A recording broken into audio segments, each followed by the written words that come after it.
So I work with a very simple process. In a nutshell, I have a fund, and we make investments in worker-run companies.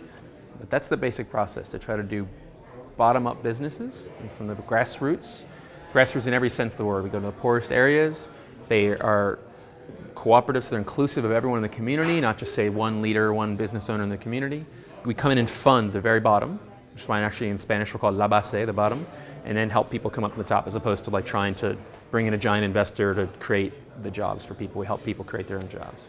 We went to this little squatter village, and the people there had been part of the unemployed people's movement in Argentina, and they were inspired by these worker-run companies that have been happening a lot and after the financial crisis. So they decided to start their own factory. And actually, their friends they'd made in other factories, they said, hey, what if we made work boots for you guys? And then they tried that out. So in the back of one of their houses, they got a couple machines together and managed to actually get good at it. It took them a couple years. I mean, it takes a while to get things going well, but after a while they got pretty good at making these boots, but they couldn't really make that many because they're in the back of someone's house in a pretty poor neighborhood.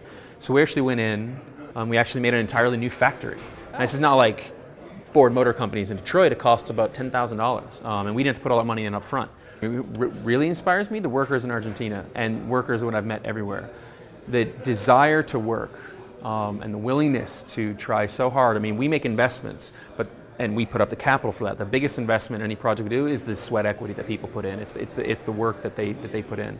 And when I look at what we've done as an organization, and like me moving to Argentina, putting in funds of my own, people think, wow, you did so much. But I look at workers in Argentina who spent 2 years sitting outside their factory, protecting it because they had assets in the factory because they had IOUs, and then getting the right to start working in the factories and actually building a business up out of nothing and making no money for years, and now to have solvent businesses. I mean that, and they don't want any recognition for it. All they want is to work. When I walk into these factories and I say, ¿Cómo estás? Like, how are you doing? They always say, trabajando. We're working. That's all you need to say. And that's something partly about the Argentinian working class for sure, but it actually extends across people I've met all over the world. The desire.